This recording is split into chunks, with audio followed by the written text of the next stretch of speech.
Well, good morning, folks. It's Sunday morning. Just getting preparation done for the Lap of Australia that we're starting next Monday. So a week tomorrow, heading off on the lap. Going up to Brisbane at the end of this week for a few days before I start the lap, and then going on from Brisbane and meeting my mate Phil at Oakley, and then we're heading up towards Ravenshoe to meet our third member of the group, Kim.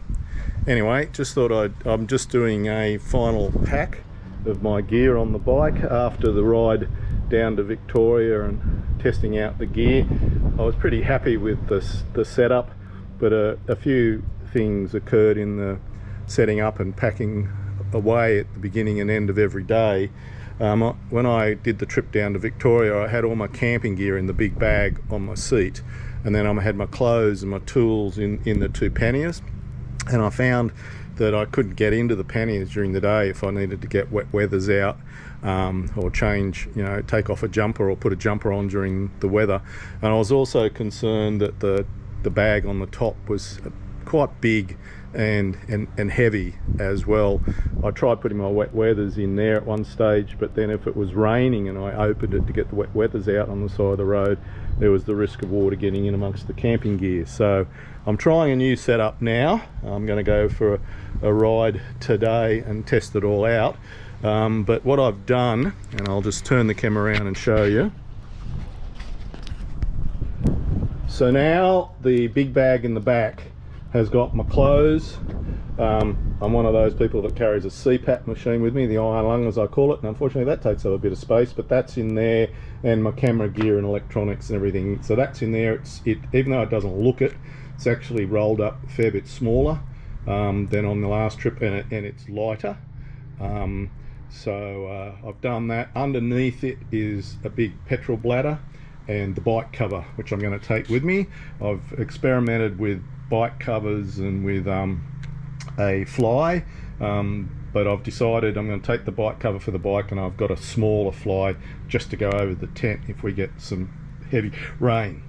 On the pannier on the right hand side, as we're looking at the bike, I now have all my tent camping gear. So it's got the tent, the fly, the ground sheet, the pegs, the hammer, and the chair. So that's all in that side, and it's slightly heavier, but that's why I've got it on the inside. And on the left hand side, I now have my sleeping bag, cooking gear, sheets, and the light and all that, gas bottle and stuff in that side of that pannier, and it all fits in fairly neatly, and they're in bags within bags, so if we have to camp somewhere where we can't take the bike into the side, I can carry them. What I've done is I've purchased these two small, they say they're rhino bags. I'm not sure if they're actual rhino bags or copies of rhino bags, but I bought these two little 6 litre bags, and I'm trying them on the crash bars. And so what I've got in the right hand, this one looking at now, has got all my wet weather gear, so it's just there. I've got them padlocked onto the bike just by way of deterrent more than anything, so I can just pull up on that side and put wet weather gear on, and it's got my winter gloves in it. And on this side I've got my tool bag, and some straps and a couple of spare parts that I'm taking with me. And then on top I have just my tank bag, which has really just got a small water bottle in it, an energy drink. That's where I'll put my wallet, and spare battery for the camera and stuff like that. I've changed my mount for the GoPro and put a more sort of solid one there. I had one that had bendable joints and everything, gave me a bit more flexibility with filming, but it sort of needed constant adjusting, particularly if you're doing sort of highway speeds. It'd blow around a bit, so I've gone for this for simplicity's sake. Phone mount I've readjusted, and I've also got a new waterproof power source that comes out of a cigarette lighter, so it's a bit more robust, and it also gives me a reading of what the current is being produced by the bike's electrical system as a backup. Recently had the bike serviced. Ballina Motorcycles, I want to give them a plug. The guys there have been tremendous in advising me and helping me on this trip. So we're not going to be doing all that much off-road riding on this trip. We're really just wanting to get the lap done and tick a box. So we've gone some Michelin Road 6s for the mileage that we hope we can get out of them, and we're hoping that'll get us to at least Perth, and then maybe we might go for a more off-road tyre to do some gravel riding on the way back, but we'll see how we go. I've put new wheel bearings on the front and the back, so all new wheel bearings all the way around. Brakes have been checked over, the rear caliper pulled apart and rebuilt because it was a bit sticky. I've got new chain and sprockets on, linkage bearings and swing arm bearings were all checked, oil's been done, valve clearances checked, fuel air filter washed and cleaned, and a new clutch. So the other clutch was going fine, but at 86,000 K, being a hydraulic clutch, I just decided to play it safe and change out the clutch while I was there, so I won't have any problems with that. I'm carrying a spare fuel pump and sock and the bits and pieces needed to put that together. I'm also carrying a spare oil filter with me, so if I do an oil change, all I've got to worry about is getting the oil. I don't have to worry about getting a filter. And a spare bulb for the low beam, because this bike does occasionally blow low beam bulbs, I think just from the vibration, and that's about it. Chain lube and then the normal little bits and pieces you take with you. So that's my setup at this stage. As I said, I'm going to go and test it out today and tonight to see how it all rides and what the pack up and pack away is like in terms of the system. A little bit fiddly about that sort of stuff, particularly being on the road for possibly up to 7 weeks. I'd like that to be sort of fairly smooth as possible. Anyway, I'll talk to you later on today when I'm on the road.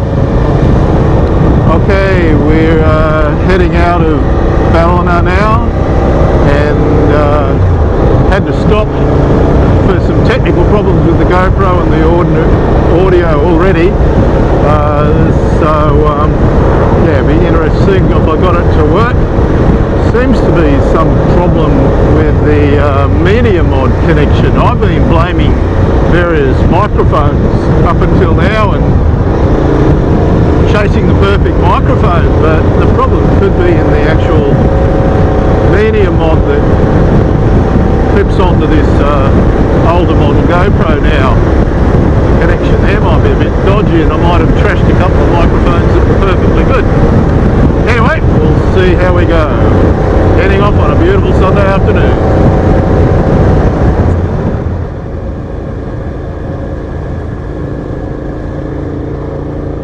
I love riding on these windy country roads with the dappled lighting, but at the same time it makes it very hard to pick out potholes on the road.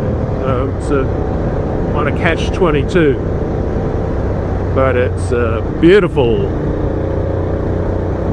environment to be spending time in. This is one of my favourite little bits of road.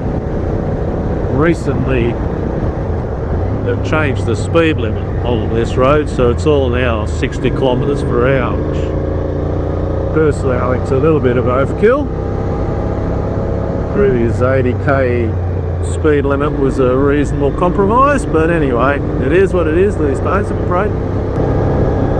So early impressions with these Michelin Road 6s, particularly after I've had a fairly aggressive 50/50 tyre on for the last little while, is that they're incredibly quiet, particularly the front tyre. It's not roaring at me. I can actually hear the motor now. Very smooth. The turn into the corners and is just so easy and predictable. And You don't have to sort of force that front tyre into the corner.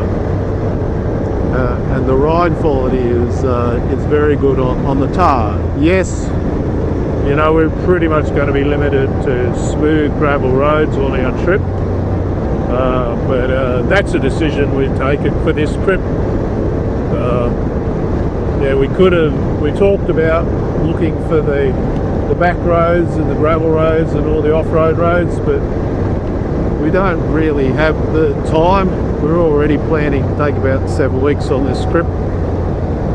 So yeah, I'll be interested to see what the mileage is, because for whatever reason, probably weight a rider, the V-Strop's been reasonably hard, I feel, on tyres. Mind you, I've pretty much always had a 50-50 tyre or a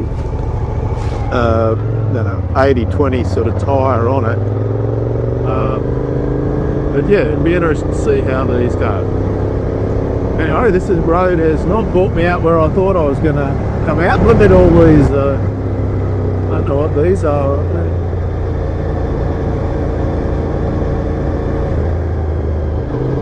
In chickens out on the road here. I wonder what's attracting them. A remnant here of the old railway line, no longer active these days, or getting converted to bike tracks, but they've still got the old bridge here. So this is Innerborough Road, heading towards the little town of Federal. Been a little while since I've been up this road.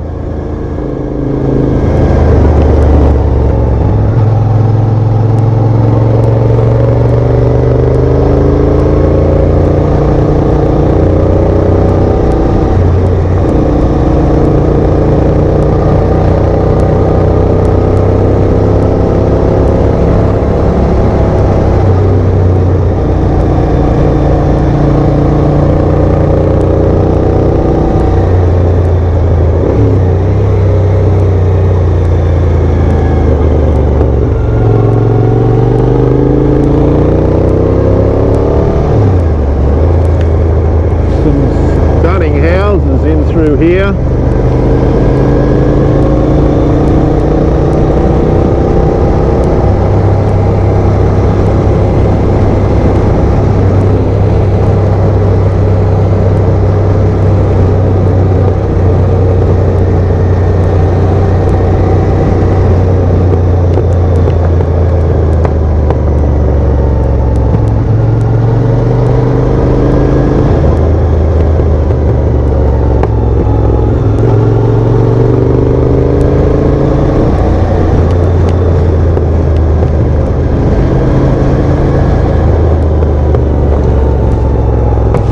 Healthy looking cattle.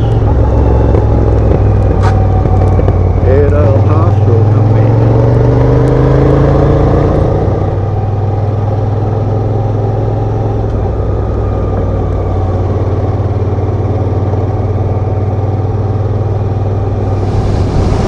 Well, I couldn't get a coffee in Federal. It's very hard to get a coffee anywhere in the North Coast after 2 o'clock, it seems, which feels a little bit ridiculous to me, but anyway, that's what it is. So I'm heading up towards Currabul, and I don't know where I'll go from there, but that's okay. Just out enjoying the ride. The pack seems to be travelling well.